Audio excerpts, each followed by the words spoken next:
kalau berbuat kejahatan. Padahal Nabi pesan, siapa yang berbuat dosa sambil tertawa, nanti dia akan masuk neraka sambil menangis. Karena itu dipesan pula di dunia ini, sering-seringlah mencuci mukamu dengan air mata taubat. Cuci lidahmu dengan zikir kepada Allah. Bersihkan hatimu dengan air ikhlas. Saudara-saudara kaum muslimin rahimakumullah. Kan ada toh orang berbuat baik nggak gembira, tapi berbuat jahat malah puas. Atau sama saja orang lain berbuat baik, hatinya kesel. Orang lain berbuat jahat, dia malah mendukung. Atau orang lain tergelincir berbuat jahat, dia malah girang. Ini kan tidak objektif. Karena yang berbuat baik, orang yang dia keselin, dia nggak seneng. Tetapi karena yang berbuat jahat, orang yang dia senengin, dibenerin juga. Itu nggak objektif namanya. Mundur di hari pertempuran pada saat saudara-saudara kita sedang menghadapi musuh, sikap pengecut yang sangat dibenci Allah. Yang kedelapan, termasuk kelompok dosa besar, aklu malil yatim, makan harta anak yatim. Kadang-kadang ada orang mengeksploitir loh nasib anak-anak yatim.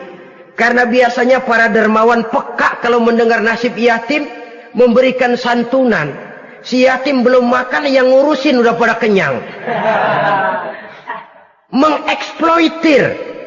Memakan harta anak yatim termasuk dosa yang sangat besar.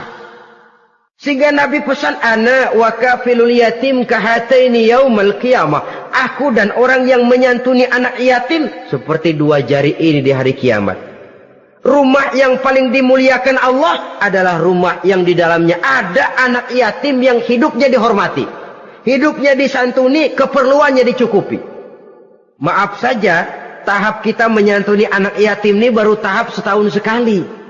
Kalau Muharram kita agungkanlah, kita besarkan. Lebaran yatim katanya.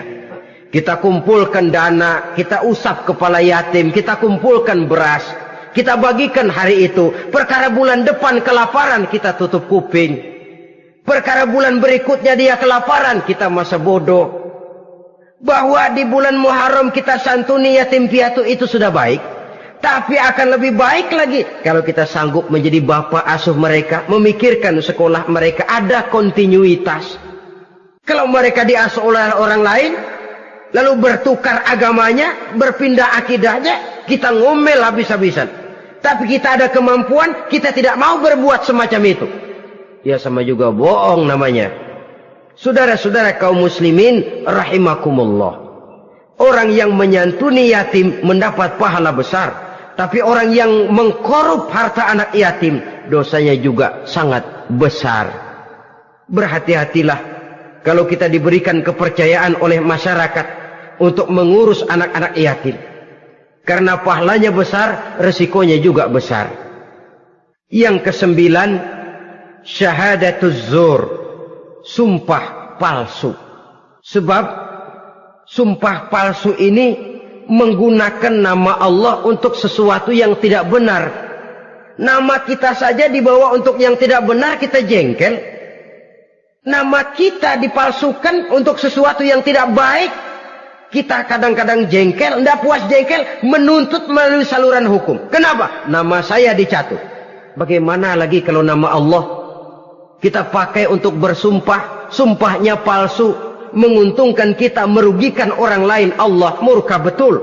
Maka sumpah palsu termasuk deretan dosa-dosa besar. Apalagi yang ke-10, aklu riba, makan riba alias renten. Ini kan yang cepat mendatangkan uang. Kadang-kadang kalau yang bikin riba itu orang awam barangkali, ya masih kita maklumin. Kadang-kadang penyakit ini datang menimpa mereka juga yang kita kenal kebaikannya. Bahkan suka datang ke musola, rajin ke masjid kadang-kadang. Riba masih dimakannya. Karena ini cara cari duit paling enak. Duit utuh, tambahnya terus masuk. Na'udzubillah summa na'udzubillah. Itu yang diibaratkan dalam perjalanan Mi'raj waktu Nabi diperlihatkan neraka. Orang perutnya sebesar rumah dililit ular. Diseret-seret itu hancur perutnya, dibulatkan lagi, diseret lagi, hancur lagi, dibulatkan lagi, terus menerus begitu. Dia berteriak, mengerang, mengeluh, mengaduh kesakitan. Nabi tanya, itu apa Jibril? Itu contoh dari umatmu yang suka makan riba Muhammad. Makan renten. Saudara-saudara, ini kan mencekik leher orang. Orang sedang kesulitan. Kelihatannya sih baik, menolong. Tapi di belakang menolong itu nyekek. Di belakang nolong itu nyekek. Dan nyekek itu sebenarnya tujuan utamanya.